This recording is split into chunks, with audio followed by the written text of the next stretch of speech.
नमस्कार, राज की बात में आपका स्वागत है। आजकल सुप्रीम कोर्ट अखाड़ा बना हुआ है। जज एक दूसरे से झगड़ा कर रहे हैं, मामला अलग अलग बेंच में चल रहा है और एक ही मामले पर अलग अलग जजों के बीच इस बात के लिए झगड़ा चल रहा है किसका फैसला सही होगा, कौन फैसला किस आधार पर देगा, ये कैसे पता चलेगा। इसलिए कोई एक मामला हो और उसमें अलग अलग बेंच में सुनवाई हो तो ये सही नहीं माना जाता है और इसलिए ये मामला सीजेआई चंद्रचूड़ के पास भी पहुंच गया। चंद्रचूड़ साहब भी इन मामलों में फंसे हुए हैं क्योंकि गलती भी उन्हीं की है। वो मास्टर ऑफ रोस्टर बने बैठे हैं, यानी कि रोस्टर जो बनाया जाएगा, किस फैसले को, किस सुनवाई को किस जजों के बेंच में डालना है, यह फैसला तो सीजेआई चंद्रचूड़ का है। इसी बात के लिए तो सरकार ने कहा था, पिछली बार कानून मंत्री जो थे किरण रिजिजू, उन्होंने भी बार बार यह सवाल उठाया था कि सुप्रीम कोर्ट के ऊपर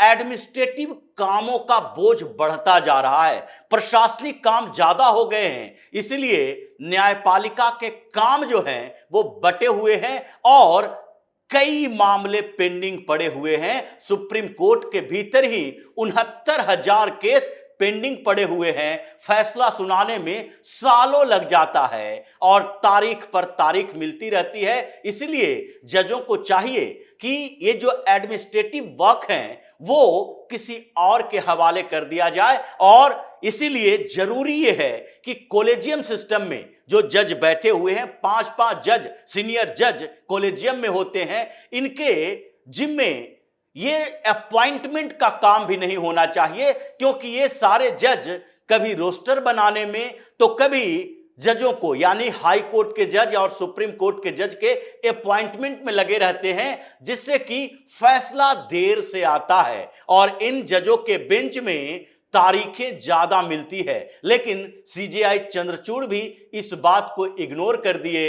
एनजेएसी पर सुप्रीम कोर्ट ने ही फैसला दिया था कि नहीं, एनजेएसी होना नहीं चाहिए, नेशनल जुडिशियल अपॉइंटमेंट कमीशन अब हो ही नहीं सकता क्योंकि ये तो सरकार है जो जजों की नियुक्ति करने लगेगी, उस पर तो पूरा वर्चस्व हमारा होना चाहिए। लेकिन अब जब मामले फंसते हैं तो इन लोगों को याद आती है कि कैसे हमने अपने सिर पर ही आफत मोल ले ली है। अब ये सीजेआई चंद्रचूड़ को भी समझ में आ रहा है क्योंकि एक मामला दिल्ली सरकार का है। डीडीए में के ऊपर एक केस चल रहा है कि कैसे लगातार रिज एरिया में, रिज फॉरेस्ट का एरिया है, वहां पर पेड़ों की कटाई हुई। अब यह मामला पहले किसी और बेंच में था, अब किसी और बेंच में है और इसलिए दो जजों के बेंच में झगड़ा चल रहा है। इसमें एक मामला आया था जब पेड़ों की कटाई के लिए सुप्रीम कोर्ट को अप्रोच किया गया तो जो दो जजों की बेंच बैठी थी उसमें एक जज थे जस्टिस बीआर गवई और दूसरे जज थे जस्टिस संदीप मेहता और इन दो जजों की बेंच ने इसकी सुनवाई की और उसके बाद एक नोटिस भेजा डीडीए को। डीडीए के वाइस चेयरमैन शुभाशीष पांडा को एक नोटिस भेजा गया कि आप एफिडेविट दायर करें कि किस आधार पर आपने पेड़ों की कटाई को मंजूरी दी, क्योंकि वहां पर एक सीएपीएफ का हॉस्पिटल बन रहा है और उस पर सैकड़ों करोड़ रुपया खर्च हो चुका है, जिसके बाद अब उस प्रोजेक्ट को रोकने की कोशिश की जा रही है और ये कोशिश करने वाले वही एनजीओ वाले हैं जो इन्वायरमेंट क्लियरेंस के नाम पर डेवलपमेंट के कामों को रोका करते हैं। हर जगह देखने को मिलेगा कि जो इन्वायरमेंट क्लियरेंस है या फिर फॉरेस्ट क्लियरेंस लेना होता है तो जब सरकार डेवलपमेंट और इन्वायरमेंट के बीच बैलेंस बनाने की कोशिश करती है तो ये बीच में लीगल फाइट करना शुरू कर देते हैं। हाई कोर्ट में चले जाएंगे, सुप्रीम कोर्ट में चले जाएंगे और पूरे प्रोजेक्ट को लटकाने की कोशिश करेंगे। यही इसमें भी हुआ था और इन दो जजों की बेंच ने 24 अप्रैल को एक नोटिस जारी किया था, लेकिन इसके बाद उस नोटिस पर सुनवाई चल रही थी और फिर एक मामला और आ गया क्योंकि दिल्ली में अरविंद केजरीवाल की सरकार बार बार आरोप लगा रही थी कि यह केवल डीडीए के वाइस चेयरमैन का मामला नहीं है। क्यों केवल पांडा को नोटिस भेजा गया? इसमें तो भूमिका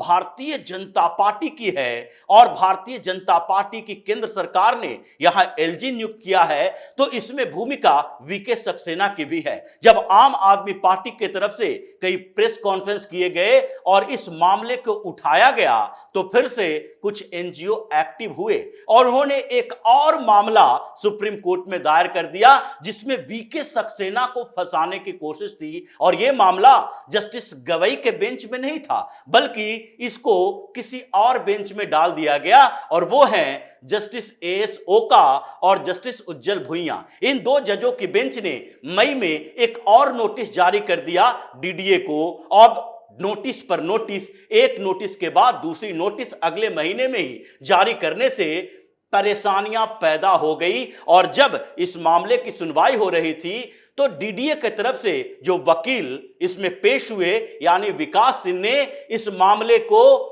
जस्टिस बी आर गवई के बेंच में उठाया। उस समय जस्टिस बी आर गवई के बेंच में दो और जज बैठे थे, जस्टिस प्रशांत कुमार मिश्रा और जस्टिस केवी विश्वनाथन। ये दोनों जजों के साथ जब बी आर गवई के बेंच में यह मामला पहुंचा, तो वो गुस्से से आग बबूला हो गए और उन्होंने कहा कि ये कौन सी स्थिति है कि जब हमारे बेंच में इसकी सुनवाई चल रही है, हमने पहले ही नोटिस जारी कर दिया है, तो फिर किसी और दूसरे बेंच में यह मामला कैसे चल सकता है? अगर फैसला हमने दिया और फैसला जस्टिस ओका के बेंच ने भी दिया, तो ऐसी स्थिति में तो कन्फ्रंटेशन पैदा हो जाएगा। जस्टिस ओका को यह मामला लेना ही नहीं चाहिए था। उनको तो बहुत होता तो ये सीजेआई के पास मामला भेज देते, अगर उनके बेंच में ऐसी कोई व्यवस्था होती। तो अगर उनको लगता था कि इस पर सुनवाई होनी चाहिए फिर से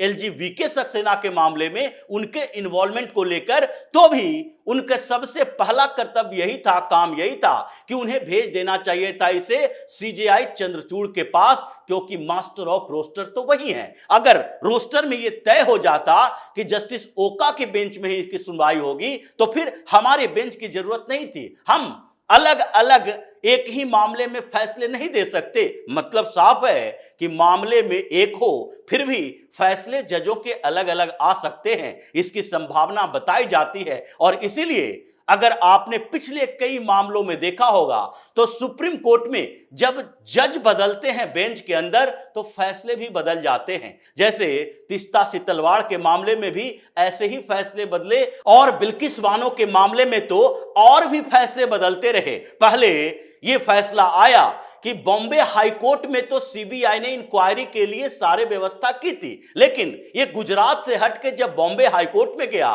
तो टेक्निकली उसके आरोपियों को क्षमादान देने का अधिकार महाराष्ट्र की सरकार को है या गुजरात की सरकार को है। यह बॉम्बे हाईकोर्ट से गुजरता हुआ सुप्रीम कोर्ट में मामला आया, दो जजों की बेंच बैठी और उसके बाद यह फैसला दिया गया कि नहीं, गुजरात सरकार ही इन लोगों के माफी पर फैसला लेगी। उसके बाद जब गुजरात सरकार ने यह फैसला दे दिया कि उन आरोपियों को जो कि सजा पा रहे थे, सजा मिलने के बाद उन्होंने 14 साल से सजा भुगत ली है ज्यादा, तो ऐसे में उनको क्षमा की जा सकती है। 15 अगस्त को इसका अनाउंसमेंट किया गया, तो ये पूरा का पूरा गैंग फिर से सुप्रीम कोर्ट पहुंच गया और फिर से 3 जजों की अलग बेंच बैठी और उस बेंच ने सीधे तौर पर कह दिया टेक्निकल आधार पर कि यह मामला तो गुजरात सरकार का है ही नहीं, यह तो महाराष्ट्र सरकार का है, इसलिए उन लोगों को फिर से गिरफ्तार करो। ऐसे कई मामले हैं, एक दो नहीं, कई मामले हैं कि जैसे ही जज बदलते हैं फैसले भी बदल जाते हैं, और इसमें भी यही दिखाई पड़ा। और फिर जस्टिस बी आर गवई को लगने लगा कि अगर हमारे बेंच ने कुछ और फैसला दिया और फिर जस्टिस ओका के बेंच ने कोई और फैसला दे दिया, तो फिर से सुप्रीम कोर्ट में हंगामा खड़ा हो जाएगा। इसलिए पूरे दिन इस मामले में चर्चा होती रही। कभी बी आर गवई कुछ बोलते, कभी जस्टिस ओका कुछ बोलते, और यह मामला सीजेआई चंद्रचूड़ के पास पहुंचा। क्योंकि जो डीडीए का कहना है, डीडीए ने साफ तौर पर कह दिया है सीएपीएफ का जो हॉस्पिटल बन रहा है उस पर सरकार ने ऑलरेडी 2200 करोड़ रुपए खर्च कर चुके हैं। और अगर 2200 करोड़ रुपए खर्च करने के बाद यह मामला अटक गया, क्यों? क्योंकि पहले उस जगह पर पेड़ काटने की बात थी, फिर रोड को चौड़ा करने के लिए पेड़ की कटाई की बात हो गई, और इन दोनों मामलों को अलग अलग बेंच में डाला गया है। अलग अलग फैसले हो सकते हैं और नोटिस भी अलग अलग जारी हो सकती है, जैसा कि एक 24 अप्रैल को हुआ, एक मई में हो गया। तो अगर यह नोटिस जारी होता रहा, इसी मामले की सुनवाई होती रही, सालों तक यह प्रोजेक्ट अटका रहा, तो फिर तो सरकार के 2200 करोड़ रुपया खर्च करने का कोई मायने नहीं होगा, वो हॉस्पिटल बन ही नहीं पाएगा। और ये सेंट्रल फोर्स के लोगों के लिए है हॉस्पिटल, स्पेशल हॉस्पिटल है जिसमें इन लोगों का इलाज होगा। जैसे आर्मी कैंट में आर्मी हॉस्पिटल है, उसी तरीके से सीएपीएफ के जवानों के लिए हॉस्पिटल बनाया जा रहा है। तो इसका मतलब है कि सुप्रीम कोर्ट में ये जो पूरा एनजीओ का गैंग है वो अलग अलग पिटीशन देता रहे और सरकार का प्रोजेक्ट ऐसे ही बना हुआ रहे, उस पर अटका हुआ रहे, आगे बढ़ ही ना पाए। इसी बात को लेकर सुप्रीम कोर्ट में हंगामा चलता रहा। और दूसरी तरफ एक और फैसला आया हल्द्वानी को लेकर। हल्द्वानी रेलवे के जमीन पर जो कुछ लोगों ने कब्जा कर रखा था, इंक्रोचमेंट था, उस पर भी एक सुनवाई हो रही थी और उसमें भी 3 जज के बेंच बैठी हुई थी। और ये 3 जज में शामिल कौन थे? जस्टिस सूर्यकांत। ये 3 जज में शामिल कौन थे? जस्टिस दीपांकर दत्त। ये दोनों जज कौन हैं? जस्टिस सूर्यकांत वही हैं जिन्होंने नुपुर शर्मा के मामले में ऐसी टिप्पणी की थी कि बाद में उन्हें माफी मांगना पड़ा। जस्टिस दीपांकर दत्त वही जज हैं जिन्होंने अरविंद केजरीवाल को बिना मांगे जमानत दे दी थी, जिस पर कई बार विवाद चल चुका है। और इन लोगों की अदालत ने फिर से हल्द्वानी मामले में वैसे ही फैसला दिया कि इन लोगों का भी मानवाधिकार है, ये भी व्यक्ति है, मानव है। इसलिए जब तक रेलवे इनके रहने की व्यवस्था ना कर दे, तब तक इनको वहां से हटाया नहीं जा सकता है, यथास्थिति बरकरार रखना चाहिए। यह भी फैसले पर सवाल उठ रहे थे कि रेलवे की जमीन, उस पर कब्जा किए हुए हैं लोग, और चूंकि ये लोगों में से ज्यादातर मुस्लिम है, इसलिए सुप्रीम कोर्ट के जजों को लगने लगा कि ये मानव हैं तो मानवीयता दिखानी चाहिए। लेकिन क्या सुप्रीम कोर्ट के जजों ने एक और फैसला दिया? क्या इन लोगों ने यह सोचा कि जो लोग वहां पर बसे हुए हैं, कहा जा रहा है पक्का मकान बनाए हुए हैं, उन लोगों के लिए आर्थिक सर्वे कराना चाहिए, उनके परिवार के बैकग्राउंड को देखना चाहिए? क्या अब्दुल मलिक को, जो कि इस केस में पूरी तरह से इन्वॉल्व था और जो हल्द्वानी हिंसा का मास्टरमाइंड माना जाता था, उस केस को इस केस से जोड़ा जाना चाहिए कि वहां पर कैसे हिंसा के पूरी पृष्ठभूमि तैयार हुई थी, दंगे फैलाए जा रहे थे? इन मामलों से कोई मतलब नहीं है, बस एक शब्द कि मानवीयता के आधार पर इन लोगों को राहत देनी चाहिए। ऐसे फैसले हुए और इन दोनों फैसलों ने, और इस तरह से जो सुप्रीम कोर्ट में पूरे दिन हंगामा चलता रहा, जस्टिस चंद्रचूड़ भी फंसे रहे और सीजेआई को लगने लगा है कि रोस्टर बनाना इतना आसान काम नहीं है। और रोस्टर में जो इन्वॉल्व हैं, उससे जो इस बीच 6 जज आपस में झगड़ा करने लगे, आगे तो ये 6 बढ़कर 35 हो जाएगा। सारे जज एक दूसरे से इसी बात के लिए उलझे रहेंगे कि कौन सा मामला हमें मिले जिससे मीडिया में हमारे बारे में भी खबरें चले। और इस बात के लिए भी जजों के बीच प्रतिस्पर्धा चल रहा है कि बड़े बड़े मामले उनके जजों के बेंच में आना चाहिए, उनके पास आना चाहिए, ताकि उन्हें भी मौका मिले अपना नाम बताने का कि हम कैसे फैसले दे सकते हैं। और इसी बात को लेकर सुप्रीम कोर्ट में लगातार हंगामा चल रहा है, जिससे सीजेआई चंद्रचूड़ भी फंस चुके हैं। तो इसी तरह की खबरों के साथ फिर से हाजिर होंगे, तब तक के लिए बन रहिए हमारे साथ और देते रहिए हमें सहयोग, ताकि इसी तरह की खबर हम आपके लाते रहें। धन्यवाद।